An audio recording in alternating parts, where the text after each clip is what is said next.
question de foi, une question de choix. Lorsque nous parlons de la foi, la vraie foi, il toujours impliqué deux bagailles. Il y a une composante de croyance véridique, c'est-à-dire correcte, et il y a des actions appropriées. On nous continue à garder des croyances véridiques en faveur de la foi chrétienne. Une des bagailles que nous gardons, ce sont les miracles. Des miracles qui accomplis en présence des croyants, c'est-à-dire des gens qui croient, et en présence des critiques. Puis fort miracle, sinon tout miracle qui est accompli dans la Bible, il fait en présence de gens qui croient et de gens qui ne croient pas. Et mot miracle là dans la Bible, il est toujours accompagné de deux autres mots, des signes et des prodiges. Des signes, parce que le pointe du doigt vers un messager que bon Dieu voulait affirmer.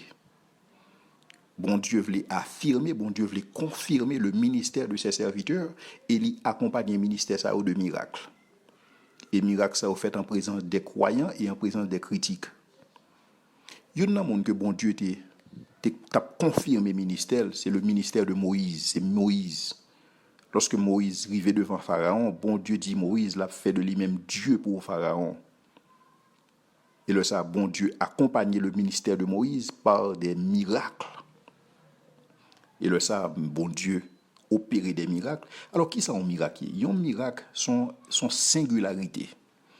Un miracle, pas une régularité. Un miracle, pas un bagage qui fait dans le cours normal des choses. Un miracle, son intervention de Dieu qui mandait la suspension des lois de la nature, c'est-à-dire des lois physiques, des lois de chimie, qui mandent une suspension de loi ça pour une loi supérieure.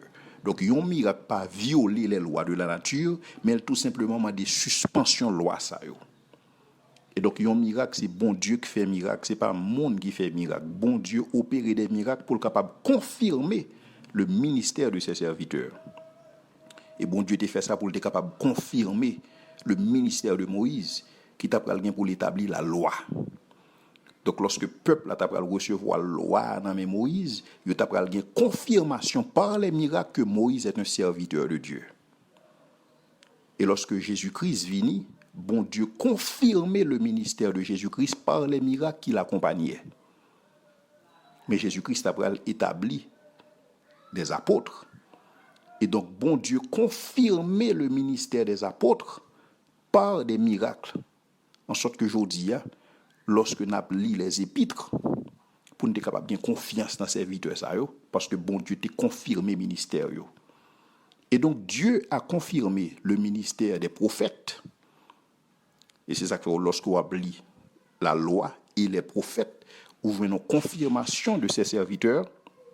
Et donc, bon Dieu, il confirmait le ministère des apôtres et il confirmait le ministère de Jésus-Christ. C'est ça que Jésus a parlé avec mon Dieu. Jésus dit, mon Dieu, même si vous n'avez pas croire dans samedi là, au moins croire à cause des miracles. Parce que les miracles confirment le ministère de Jésus-Christ. Donc, vous avez besoin de croire à cause de miracles, ça, au moins parce que vous confirmez ça. Donc, son confirmation. Et donc, je dis, il y a des gens qui posent des questions qui disent, mais pour qui ça, miracle, pas continuer fait? Miracle, continuer fait. Mais cependant, il ne faut pas continuer avec la même fréquence que vous avez fait dans le temps. Parce que lorsque vous avez fait dans le temps, vous avez fait pour être capable de confirmer sur la loi et les prophètes. Pour être capable de confirmer les écrits des apôtres. Pour être capable de confirmer la Bible. Or, la Bible dit nous dans Hébreu que après que bon Dieu finit parler nous de plusieurs manières, dans ces derniers jours, il a parlé par le Fils. Et donc, bon Dieu finit parler, bon Dieu pas parle encore. Et donc, bon Dieu t'a confirmé serviteur ça que tu as parlé à son égard. Mais cependant, bon Dieu est capable de toujours faire des miracles, il ne pas suspendre faire des miracles. Mais certainement, on va besoin dans les temps bibliques, on va besoin d'une prolifération des miracles, plus qu'aujourd'hui. Pour qui ça? Parce que bon Dieu t'a confirmé le ministère de ses serviteurs. Pour que aujourd'hui, nous sommes capables de gagner confiance dans la loi et les prophètes. Gagner confiance dans la révélation spéciale de Dieu, dans sa parole écrite et dans sa parole vivante. Non seulement bon Dieu fait ça, mais les prophéties qui accomplissent pointent du doigt que la Bible sont un livre d'inspiration divine. Que de prophéties qui accomplissent des bagages extraordinaires. Et m'a pensé la prophétie que la Bible fait sur Cyrus, roi de Perse, qui t'a contribué dans développement qui t'a pas contribué dans la restauration d'Israël, bon Dieu annoncé par la bouche de son serviteur Ésaïe la venue de Cyrus 150 ans avant sa naissance. Qui dit mieux? Et 150 ans, c'est pas une prophétie qui floue, non? Même avec prophétie Nostradamus, même pas même prophétie, même prédiction Nostradamus a fait, t'es qu'on fait, mais son grande précision là, qui dit que un pour ça là, mais comment la pour le relier? Bon, il bon non, 150 ans avant le fait. L'autre prophétie qui est extraordinaire encore, c'est la destruction de Tyr. Lorsque la Bible a parlé dans Ézéchiel de la destruction de Tyr, il présente la destruction ça en façon telle que lorsque Tyr va finir détruit, sous reste Tyrium, pêcheur va gagner pour camper pour pêcher poisson sur les restes de Tyr. Mais lorsque prophétie ça, tout le monde a dit ça pas camper sur ça impossible bon cher parce que Tyr son puissance mondiale liée, comment ça va le faire? Lorsque Nebuchadnezzar a essayé de conquérir des villes, lorsque il arrive sous Tyr, il a attaqué Tyr. Et lorsque il a attaqué Tyr, mon Tyr yo fui dans une île voisine qui toujours c'est Tyr. Et le ça Nebuchadnezzar pas faire il va vague. Mais lorsque vous connaissez là où vient Alexandre le Grand lui-même, monsieur non le dit le Grand, monsieur senti que il pas capable de bout de terre pour le pas conquérir et monsieur décidé que il va conquérir Tyr. Et qui ça monsieur fait? Dans une ancienne ville Tyr là, monsieur prend Windsor, monsieur forme une digue avec pour le capable traverser la mer pour le capable arriver sous île si tout isolé côté monde Tyr yo te réfugié yo. Donc Alexandre le Grand mettait en place une machine militaire qui n'a jamais existé jusqu'à cette époque. Et lorsque le film prend reste ancien ville Tyr, ils font digue avec, ils font une sorte de pont pour le capable arriver joindre côté monde yo te réfugié et l'entrer dans la ville ça saccager, il prend contrôle li. Et puis quelques temps après, vous voyez des pêcheurs poissons qui campaient sous digue ça, qui pêcher poissons afin que ça accomplisse les Écritures. Et c'est même bagaille ça, ouais, dans la naissance de Jésus-Christ, dans la vie de Jésus-Christ. Des prophéties qui étaient formulées, 800 ans, 700 ans, 500 ans, 400 ans.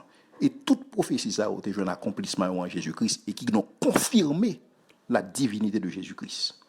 Des prophéties qui te disent qu'il le t'a fait, des prophéties qui disent qu'il t'a fait miracle, des prophéties qui disent comment il t'a souffert, des prophéties qui disent que il t'a pour le mourir. Des prophéties qui disent que mais comment la mort tapé, des prophéties qui annoncent sa résurrection, qui dit mieux. Et donc toute bagaille ça yo confirmé le ministère de Jésus-Christ, yo confirmé la résurrection de Jésus-Christ. Ne serait-ce que jour Jésus-Christ a mourir, ou une trentaine de prophéties qu'il a accomplies à son égard. Est-ce que Jésus-Christ est capable d'orchestrer bagaille ça yo? Il y a deux monde qui parlé d'où Jésus-Christ est tout simplement au bon endroit au bon moment. C'est ça que la prophétie ça a accompli dans la ville. Ça encore son plus bel miracle. Pour on est orchestré qui côté va le fait. Pour mon orchestré dans qui femme on va le fait. On mon orchestré dans qui zone on va le fait. Ou orchestré à l'avance pour va le faire miracle et on fait le vrai. Bah qui plus extraordinaire. Donc il y a une preuve, il y a une ligne de preuve que Jésus-Christ baille pour sa divinité. Ce sont les prophéties accomplies à son égard. Des prophéties qui concernent sa naissance, des prophéties qui concernent sa vie, son vécu, des prophéties qui concernent sa mort et des prophéties qui concernent sa résurrection d'entre les morts.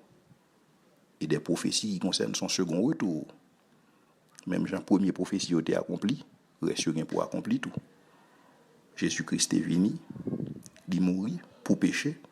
Jésus-Christ pas mourir en tant que martyr, il mourit en tant que substitut. Et 3 jours plus tard, il ressuscité, même Jean que il a annoncé là. Il montait dans le ciel, il vient pour le redescendre. Lorsque le retournait, le ça, il va véritablement établir la justice sur la terre. Le ça, effectivement, il va bah nous, ça que nous t'attendons. Un pays côté la justice habitera. Le ça, Jésus-Christ, il vient pour retourner. Et le ça l'a régné ensemble avec nous. Et nous-mêmes, nous pour nous régner avec lui tout. Nous-mêmes qui t'es souffrir pour lui. Et nous-mêmes qui t'es vivre, je le demandé nous pour nous vivre. Nous-mêmes qui t'es connaît que nous avons une double nationalité. Non pas seulement citoyens terrestres, mais nous sommes citoyens célestes tout. Et que nous t'es vivre en conséquence. Et nous-mêmes, nous va régner avec elle. Parce que c'est ça là le fait. Et dit nous là le prépare en place pour nous. en sorte que côté lié, c'est là que nous voyons tout.